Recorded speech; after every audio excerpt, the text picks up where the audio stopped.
오늘도 하나님의 은혜와 사랑이 여러분과 함께 하시기를 주님의 이름으로 축원합니다. 아멘. 날씨가 너무 춥습니다. 그죠? 올겨울 들어서 가장 추운 날이라고 합니다. 혹여나 이 추운 날에 또 이렇게 난방도 못 피고 그렇게 사는 분이 있는지 모르겠습니다. 교회도 토요일 날이 되면 너무 좋습니다. 온 교회까지 다 이렇게 보일러를 열어놓고 이틀 동안 또 이렇게 따뜻하게 데펴서 여러분 들어오실 때 행복하지 않으셨습니까? 저희도 행복합니다. 아이고 너무 따뜻하고 좋습니다. 오늘 가장 큰 계명 그런 제목으로 복음의 기초 7시간 7번째 시간 가장 큰 계명 그런 시간으로 제목으로 은혜를 나누려고 합니다. 우리 다 아는 것 같지만 우리 한번 퀴즈를 한번 내볼까요? 우리 하나님의 말씀 가운데는 계명과 율법이 있지요. 계명과 율법의 차이가 뭘까요? 어떤 것을 계명이라고 하고 어떤 것을 율법이라고 할까요? 같은데 나눠 놓지는 않았겠죠? 그죠? 뭘까요 그게? 별로 깊이 생각해 본 적이 없나요?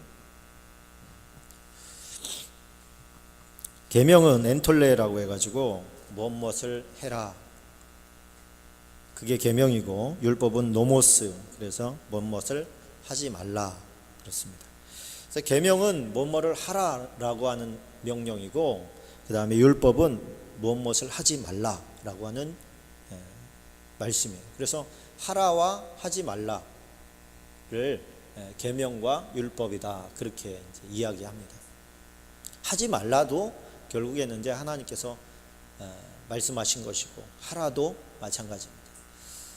그러니까 우리 보통 법은, 그러니까 조금 딱딱한 쪽의 법은 뭡니까? 우리나라의 그 헌법도 마찬가지지만 무엇을 하면 안 된다죠. 무엇을 하면 안 된다. 안 된다가 하위법이라고 할까요? 그 이제 최저 노선인 거예요. 그러나 사실은 뭔가를 해야 되는 것입니다. 좋은 쪽은 해야 되는 것이죠. 그러니까 하라라고 하는 것은 대부분 나라에 별 법이 없지만 하지 말라라고 하는 것은 대부분 법이 있습니다. 하나님의 나라의 법은 한 단계 더 나아가서 하라라고 하는 법도 있는 거예요. 그러니까 하라라고 하는 법 중에 가장 강력한 게 무엇이냐? 사랑하라는 것입니다. 사랑하라. 이 두 계명이 온 율법과 선지자의 강령이니라 그랬습니다. 이 강령이라는 것은 크레만님이 그래서 매달리다 그런 뜻입니다. 매달리다.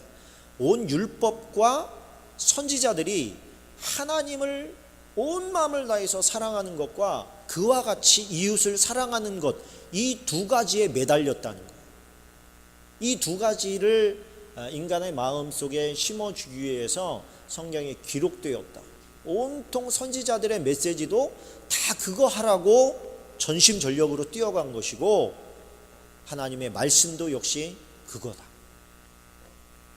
하나님의 온 말씀이 전부 다 뭐냐면 하나님을 지극히 사랑하고 내 이웃을 내 몸처럼 사랑하라고 하는 이 말씀에 다 포함되어 있다는 거예요.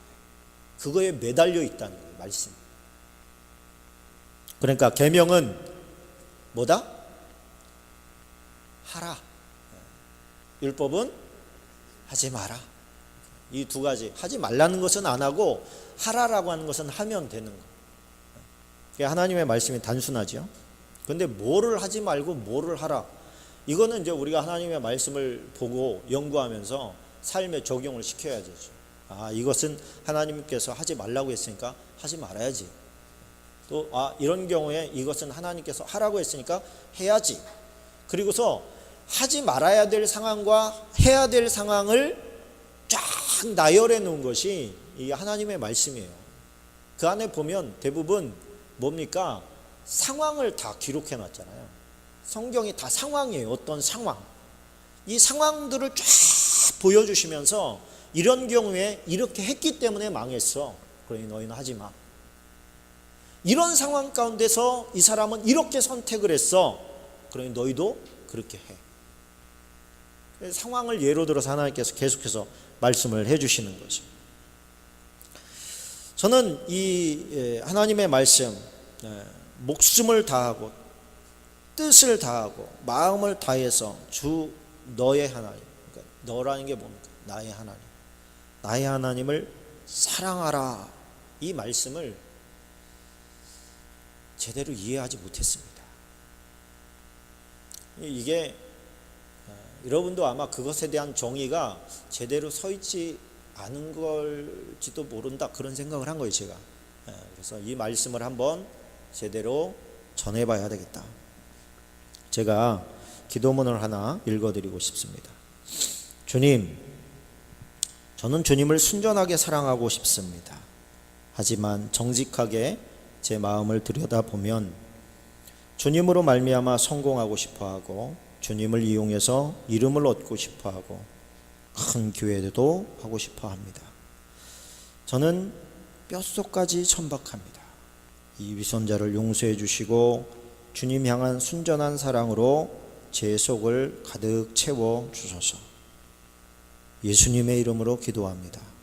아멘.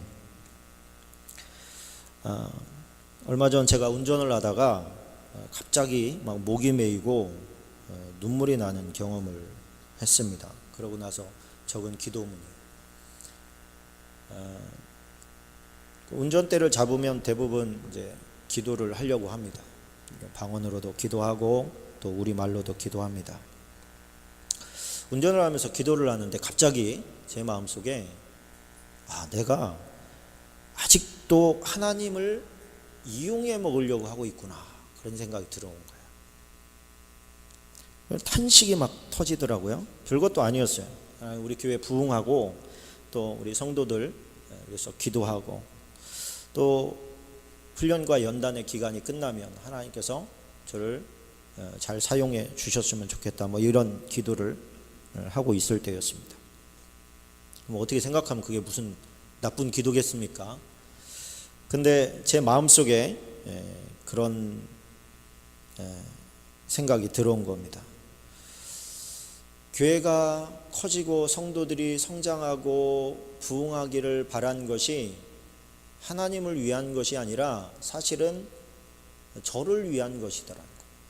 가만히 그 안을 살펴보니까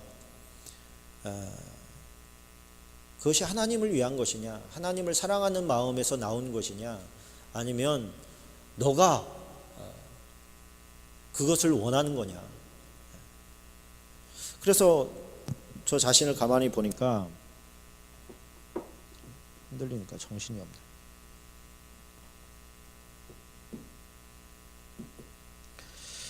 부흥하면 교회도 재정도 안정될 것 같고 또 이름도 얻게 될 것 같고, 그런 생각이 하나님을 사랑하는 것보다 그 앞에 있더라는 거예요. 그 마음이 저를 딱 들어오니까 이게 정말 주님 앞에 부끄럽고 너무 제 생각이 막 뼛속까지 천박하구나. 어떻게 나를 위해서 죽으신 그 예수님이 부활하셨다는 이유로 내가 이렇게 끊임없이 계속 간구할 수 있을까? 뭔가를 예수님으로 말미암아 얻어내고 싶어 할까? 그런 생각이 딱 들어오니까 막 이렇게 괴롭더라고요. 마음이 힘들고, 그리고 그것이 쉽게 빠져나갈 것 같지 않아서 더 마음이 괴로웠습니다. 공지영 씨의 단편들을 이렇게 모아놓은 인간에 대한 예의라고 하는 책이 있어요. 거기에 보면 첫 번째 챕터에 사랑하는 당신에게 그런 내용이 있습니다. 제가 뭐 책을 읽으면 좀 지나면 다 잊어버리거든요.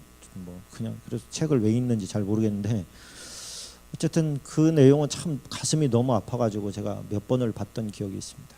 거기 보면 시골에서 한 아가씨가 작은 점포에서 이제 물건을 팔고 있는데, 어느 날 서울에서 아주 젠틀한 그런 남자가 와서 물건을 사는 거예요.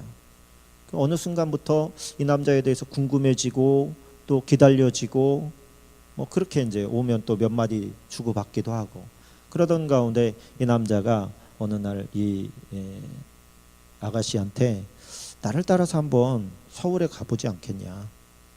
이 시골에 있기에는 너무 아깝다.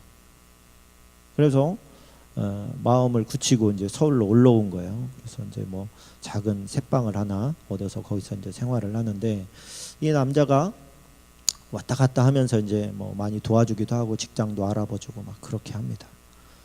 그런데 유부남이었던 거예요. 이 남자가 유부남이었어요.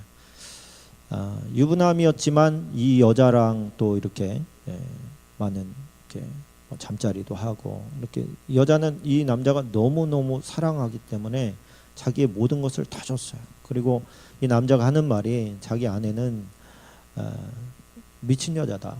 나를 아주 붙잡아 먹어서 안달을 나는 여자인데 내가 헤어지고 빨리 너에게 와야 되는데 조금만 기다려 달라. 그러면서 시간을 이제 자꾸만 지연시키면서 이 여자가 이제 그 유산도 많이 그 인공 유산을 막 하다 보니까 몸도 다 망가지고 또 일하는 것 남자가 또 돈 필요하다고 하면 또 다 대주고 그러다가 이 남자가 이 여자 자기 아내와 헤어질 생각이 없다는 것을 알게 됩니다. 그러면서 이 여자가 자기가 사랑하는 이 남자를 위해서 해줄 수 있는 게 뭘까? 끝까지 가는 거예요. 그 사랑을 가지고. 그리고 이 남자 자기 집에 와서 머물면서 생활했던 뭐 속옷이라든가 뭐 이런 옷 같은 걸 다 빨아서 잘 개놓고 그 다음에 자기 물품을 다 정리합니다. 정리하면서 이제 그 남자와 있었던 좋은 게 아픈 상처지만 그것을 미화시켜서 좋은 이렇게 표현으로 다 이렇게 기록을 해놓는 거예요. 당신이 있었기 때문에 내가 참 행복했었다. 그러면서 이제 그 기록한 그 내용이 사랑하는 당신에게 그런 내용입니다. 이 여자는 그 남자의 행복을 바라면서 죽게 됩니다. 생을 마감하게 되는데 그게 딱 들어온 거예요. 제 마음속에. 너가 꼭 그 남자 같은 거예요.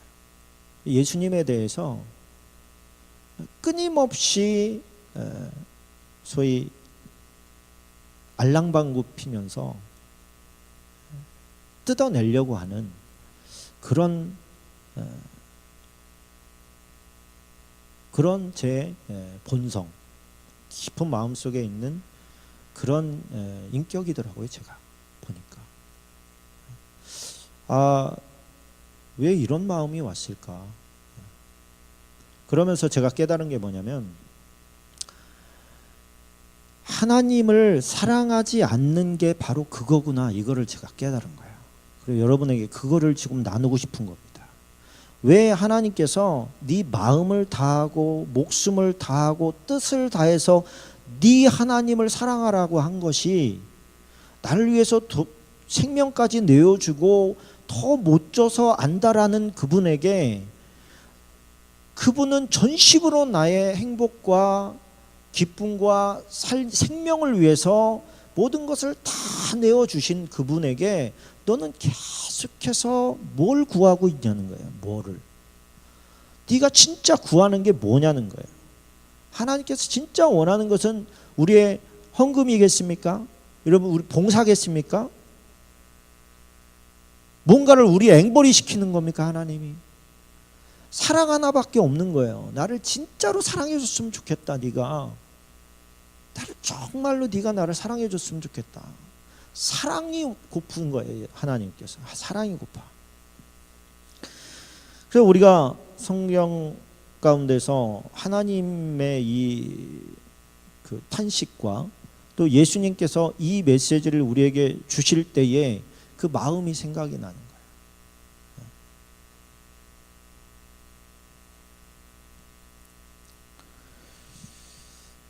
거예요. 그래서 그게 너무 슬프더라고요. 조건 없이 주님을 사랑할 수 있을까? 주님 조건 없이 주님을 더 깊이 사랑해 갈 수 있을까요? 제가 어떤 기도 없이도 하나님께서 주시지 않아도 더 사랑할 수 있을까요? 주님이 주시는 것 그거 바라지 않고 주님을 더 사랑할 수 있을까요? 그렇게 나아갈 수 있기를 주님의 이름으로 축원합니다. 모세는 자신의 삶을 마감하면서 유언적으로 백성들에게 신명기에서 이렇게 신신당부하면서 이렇게 이야기합니다. 신명기 10장 12절 13절 같이 읽어보십시다. 이스라엘아, 네 하나님 여호와께서 내게 요구하는 것이 무엇이냐?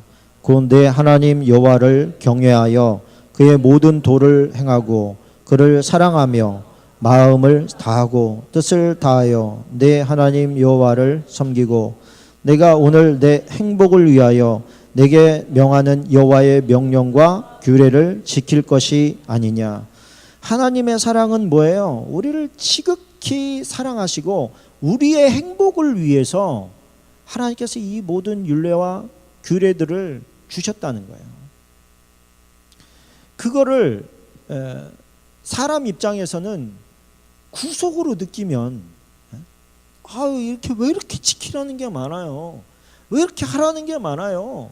이렇게 접근하면 안 된다는 거예요. 왜 그러냐면 우리가 워낙에 죄된 생활에 익숙해져 있기 때문에 그대로 가면 멸망할 수밖에 없기 때문에 하나님께서 우리의 참된 행복을 위해서 어떤 것은 해야 하고 어떤 것은 하지 말아야 될 것을 가르쳐 준 거기 때문에 이것을 네가 구속으로 철장으로 느끼면 안 된다는 거예요.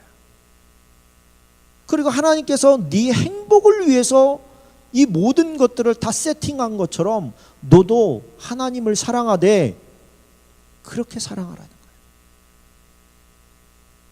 하나님을 이용해 먹으려고 하지 말고 내가 필요한 것을 얻어내기 내 힘으로 안 되니까 하나님께서 도와주셔야 내가 원하는 것을 가질 수 있어요. 그렇게 접근하지 말고 진짜 온 마음을 다해서 이 공지영 씨의 소설에 나오는 이 여인처럼 무엇을 바라지 말고 더 묻혀서 안달인 그런 사랑을 네가 해라.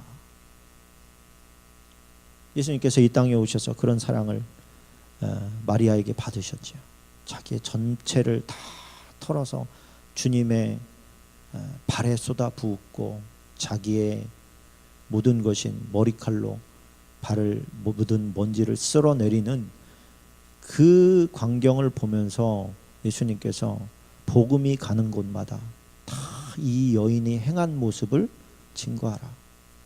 그 예수님께서 이 땅에 오신 목적이고 주님이 우리를 위해서 그렇게 사랑해 주셨기 때문에 그렇게 사랑받고 싶은 거예요. 할렐루야. 사람이요 자기가 사랑받고 싶은 마음에 사랑하는 거 아닙니까? 그렇지 않나요? 누가 끊임없이 소진만 되어지는 사랑을 하고 싶겠어요? 사랑하면 사랑받고 싶은 것이죠. 하나님은 우리의 행복을만 생각하는데 우리도 우리의 행복만 생각해요. 우리는 좀 하나님의 행복을 생각해야 될 거 아닙니까? 하나님은 우리가 행복하기만을 원하고 멸망길로 가는 우리들을 보면서 또 생명까지 다 바치고 십자가에서 찢기시고 납덩어리 채찍에 맞으셔가지고 온몸이 정말 갈기갈기 찢어지시면서도 우리에 대한 사랑을 멈추지 아니하시고 기꺼이 죽으셨잖아요. 그분한테 막 너무 많이 우리가 요구하면서 어떻게 하나님 나한테 이럴 수가 있습니까? 왜 내가 원하는 거 들어주시지 않습니까? 왜 나를 힘든데 헤아려 주지 않습니까? 라고 불평불만만 하고 있을 계제가 아닌 것 같다는 거예요. 금요기도회 때 이런 말씀을 나눴습니다. 예레미야 1장 4절 5절 같이 한번 읽어보십시다. 시작. 여호와의 말씀이 내게 임하니라 이르시되 내가 너를 모태에 짓기 전에 너를 알았고 내가 배에서 나오기 전에 너를 성별하였고 너를 여러 나라의 선지자로 세웠노라 하시기로. 예레미야를 하나님께서 뭐라고 하시냐면 너를 모태에 짓기 전에, 그러니까 정자와 난자가 만나기 전부터 너를 계획하고 있었다는 거예요. 너에 대해서 하나님께서 너를 내 선지자로 세우기로 결정하고 너를 이 땅에 보냈다는 거예요. 하나님의 본질적인 선택 받음이죠, 이게. 그리고 이 땅에 왔어요. 근데 보기에 좋아 보이지 않는 거예요, 여러분. 아니, 하나님께서 이런 특별한 계획하심 가운데서 선지자로 택함을 받았으면 얼마나 그의 인생이 탁월하고 정말 형통하고 아름다워야 됩니까? 하나님께서 이렇게 특별하게 선택해서 출생했는데 그의 인생은 똑같은 선택에 의해서 만들어진 삼손의 인생과 비교해 볼 때 너무 차이가 나는 거죠. 삼손도 나실은 아닙니까? 하나님께서 작정하고 이 땅에 태어나게 한 존재예요. 그런데 삼손은 얼마나 히어로였어요. 얼마나 영웅이었습니까? 그 엄청난 힘을 이용해 가지고 사람들에게 영웅 대접을 받고 쾌락을 즐기고 온갖 즐거움을 탐닉하면서 그러면서 이 땅을 소위 성공한 인생을 살았던 사람 아닙니까? 예레미야는 뭐냐는 거예요. 예레미야는 그런 하나님의 섭리와 택함 가운데서 하나님 좋다고 죽으라고 하나님의 말씀만 얼굴만 쳐다보면서 사는데 하나님께서 시키시는 일은 계속 가서 하나님의 말씀 전하면은 따기도 맞고 멸시당하고 감옥에 갇히기도 하고 착고에 채워서 꼼짝 못하게 불편하게 잠도 못 자는 상황이 벌어지고요. 깊은 우물 속에다 집어넣어가지고 시급한 데서 하늘만 쳐다보면서 죽음의 공포에 떨어야 되는 그런 인생을 하나님께서 살게 하신다는 거예요. 그런 인생으로 쓰기 위해서 너를 정했다는 거예요. 저와 여러분이 하나님의 선택에 의해서 이 자리에 온 줄로 믿습니다. 근데 우리는요, 삼손과 같은 인생을 꿈꾸면서 기도하는 게 많아요.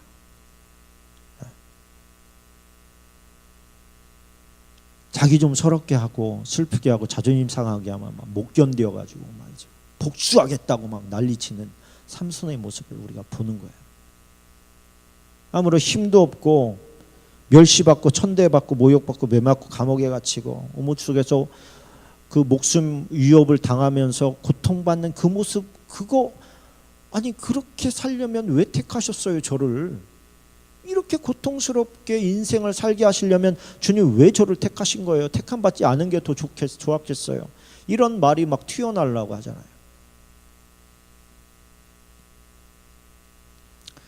하나님은 실수하지 않으시기 때문에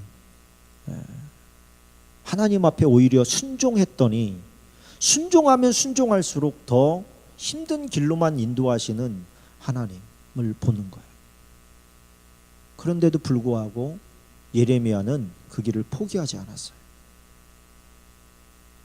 나 좀 이런 것 좀 안 했으면 좋겠어요 하나님. 그러면서 가슴을 치며 통곡하다가도 나 이제 이거 그만해야지. 그러면 마음속에서 막 불이 올라와 가지고 견딜 수가 없다는 거예요.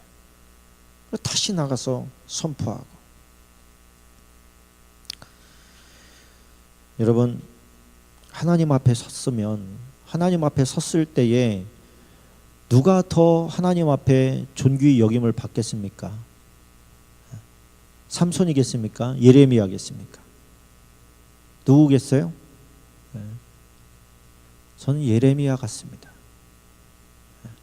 예레미야 애가에서 그가 고백했던 것처럼 그의 인생은 정말 눈물 속에서 살았어요. 아, 하나님의 일을 하는 것이 이런 건가? 이렇게 인생을 다 써야 되나? 좀 전에 아침에 제가 아나한테 여보, 당신 이제까지 살아오면서 당신 인생이 혹시 내가 인생 가운데 지금까지 뭐 했나 이런 생각 들은 적 있어? 그랬더니 없대요. 할렐루야. 저도 없어요.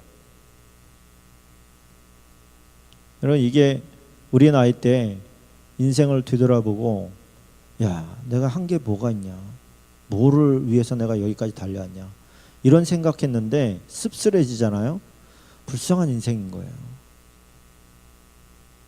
근데 가진 것 없어도 잘 달려왔구나, 인생 잘 투자했구나, 하나님 앞에 지금보다 더 해야지, 이런 사람이 복된 사람인 줄로 믿습니다.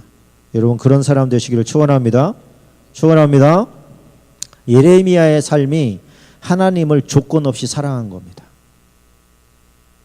저와 여러분, 그런 사람 되시기를 축원합니다.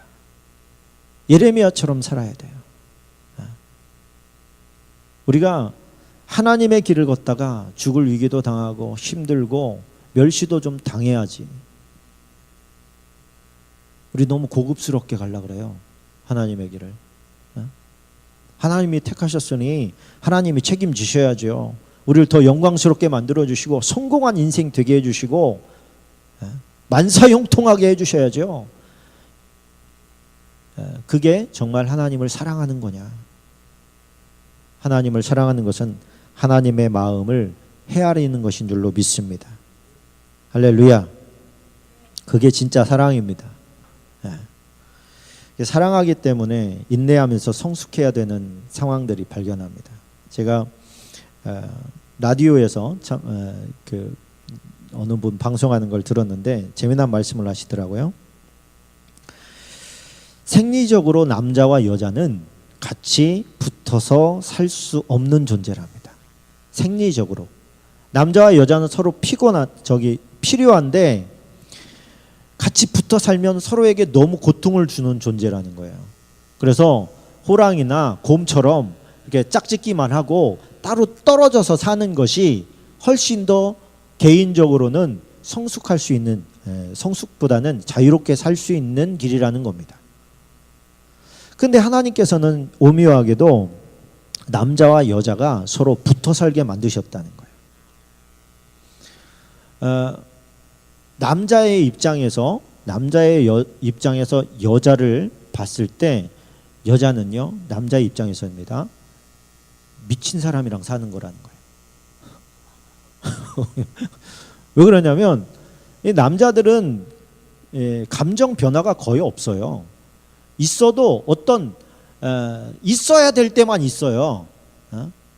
저 차가 내 차 앞으로 막 확 끼어들어 가지고 말이지 사고의 위험을 날 뻔했다든가, 아니면 내가 이유 없이 모욕감을 당했다든가, 불합리함을 당했다든가, 이렇게 할 때 막 확 올라오는 거죠. 우리 여성분들처럼 아무 이유 없이 갑자기 뭐라고 한마디 했는데 그게 막 폭탄이 돼가지고 막 오는, 이건 남자들은 멘붕 상태가 되는 거예요. 그런데 말빨이 딸려가지고 대적도 못 하잖아요. 그러다 보니까 같이 못 사는 거죠. 제정신이 아닌 거잖아요. 남자들이 볼 때 지금 공감이 돼도 지금 하긴 고개를 끄덕일 수 없는 상황이라는 걸 제가 이해를 하는데, 어쨌든 그렇다는 겁니다.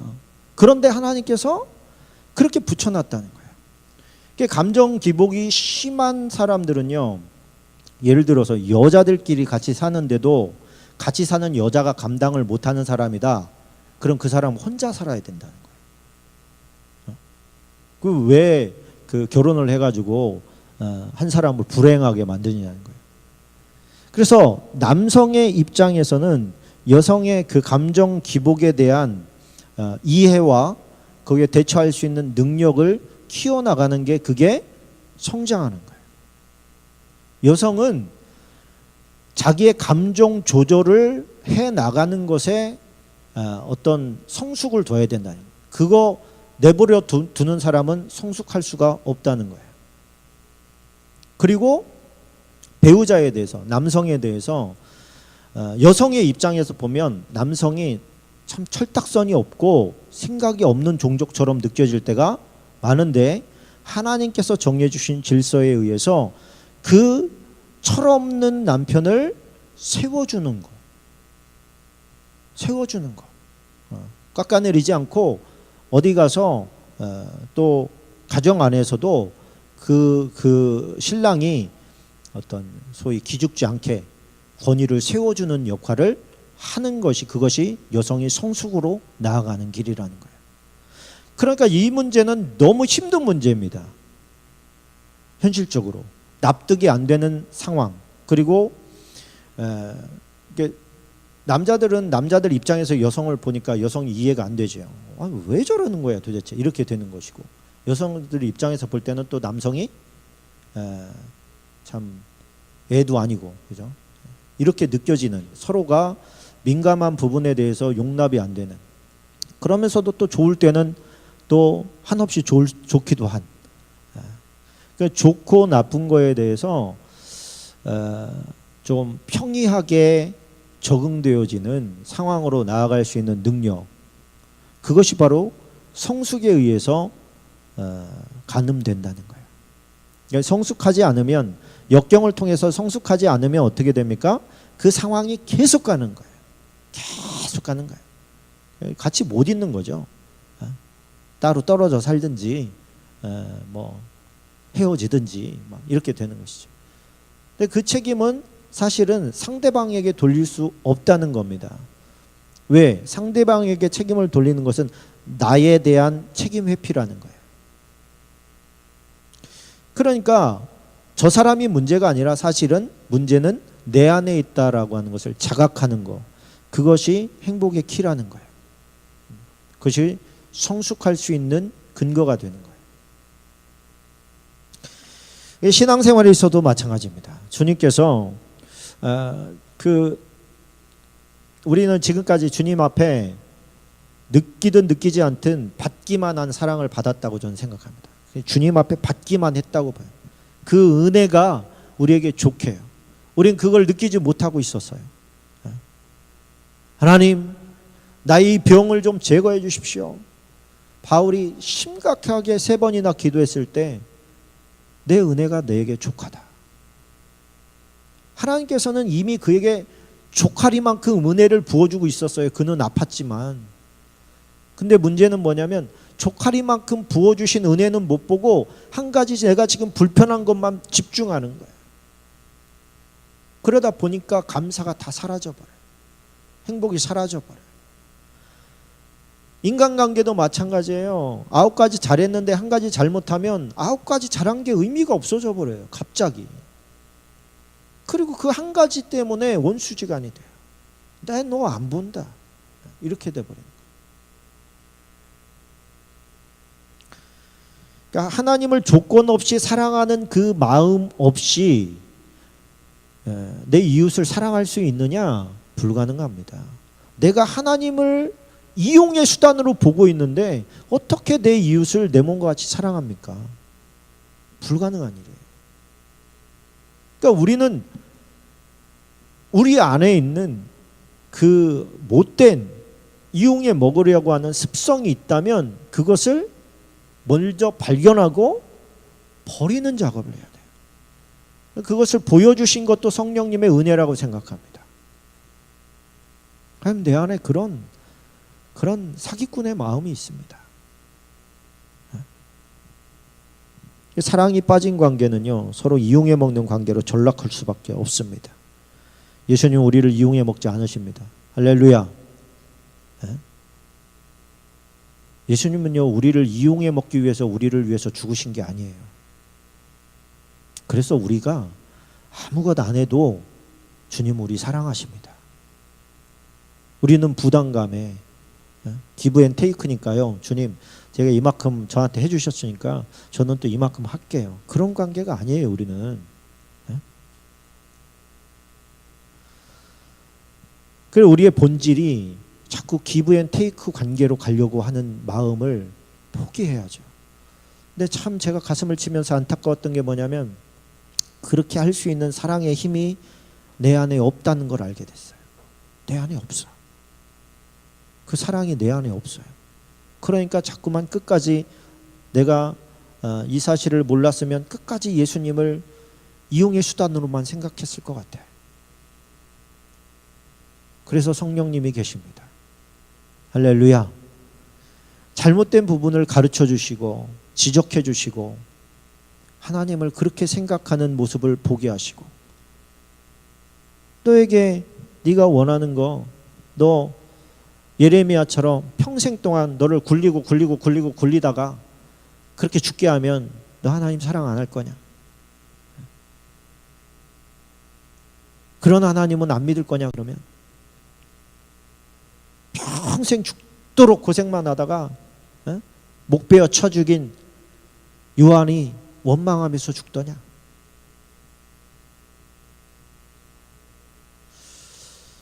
예레미야와 원망과 탄식은 하나님을 향한 게 아니었습니다.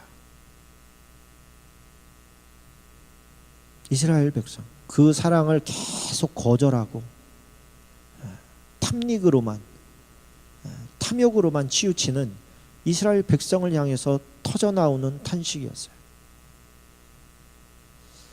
오늘 참석하는 저와 여러분은 같이 여러분이 그렇지 않다면 괜찮습니다만 가만히 목사님 얘기를 듣다 보니까 왠지 저도 그런 것 같아요. 이런 마음이 드신다면 우리는 회개해야 될 줄로 믿습니다. 변질된 사랑이잖아요. 이미 순전한 사랑이 아니잖아요. 주님이 우리에게 보여주신 사랑은 순전한 사랑이잖아요. 그거에 반응하는 우리의 모습이 그 예수님은 뭐든지 다 하실 수 있는 분이니까 나 저분에게 잘 보여야 되겠다.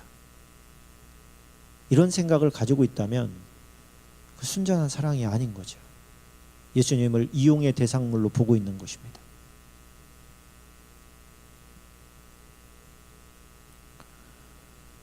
아마도 이 설교는 여러분들이 여러 번 들어야 될 것 같습니다. 우리는 쉽게 바뀌는 존재가 아니고 기억력도 그렇게 좋은 존재가 아니기 때문에 그렇습니다. 우리 말씀 함께 읽고 기도합시다. 마태복음 22장 36절로 40절까지 뜻을 생각하면서 같이 한번 읽겠습니다. 선생님, 율법 중에서 어느 계명이 크니까? 예수께서 이르시되 네 마음을 다하고 목숨을 다하고 뜻을 다하여 주 너의 하나님을 사랑하라 하셨으니 이것이 크고 첫째 되는 계명이요 둘째도 그와 같으니 내 이웃을 내 자신같이 사랑하라 하셨으니 이 두 계명이 온 율법과 선지자의 강령이니라. 아멘. 우리 함께 기도하십시다. 주님으로부터 뭔가 얻어내려고 하지 않고 그저 이렇게 순전하게 사랑할 수 있는 힘을 내게 주십시오. 또 내 곁에 있는 가장 가까운 이웃, 내 배우자, 내 자녀에게 주님을 사랑하는 것처럼 그들을 사랑하고 섬길 수 있는 마음도 주옵소서. 사랑의 대상이 아니라 이용의 대상으로 여겼던 것들을 회개합니다. 사람들을 사랑할 수 있는 힘을 우리에게 부어달라고 우리 다 같이 기도하십시다. 이제는 우리를 사랑하시고 구원하시기 위해서 친히 그 몸 버려 순전한 사랑을 보여주신 우리 구주 예수 그리스도의 은혜와 독생자를 보내셔서 죽는 모습 지켜보시고 그럼에도 우리의 구원을 위해서 손대실 수 없었던 그 아픔을 감당하신 우리 아버지 하나님의 크고 지극하신 사랑하심과 지금도 우리 곁에 계셔서 우리의 연약함을 보게 하시고 깨닫게 하시고 느끼게 하시며 또 더 나은 우리의 모습으로 성장시켜 가시는 성령 하나님의 내주 인도 보호 역사하심이 이제 이 자리에 와서 우리의 내면에 있는 사랑을 파악하고 더 깊은 순전한 사랑으로 나아가기를 원하고 힘쓰기를 원하는 우리 성도들 위해와 저들의 가정과 직장과 생업과 이 나라와 이 민족 위에 이제로부터 영원까지 함께 하시기를 간절히 축원하옵나이다. 아멘.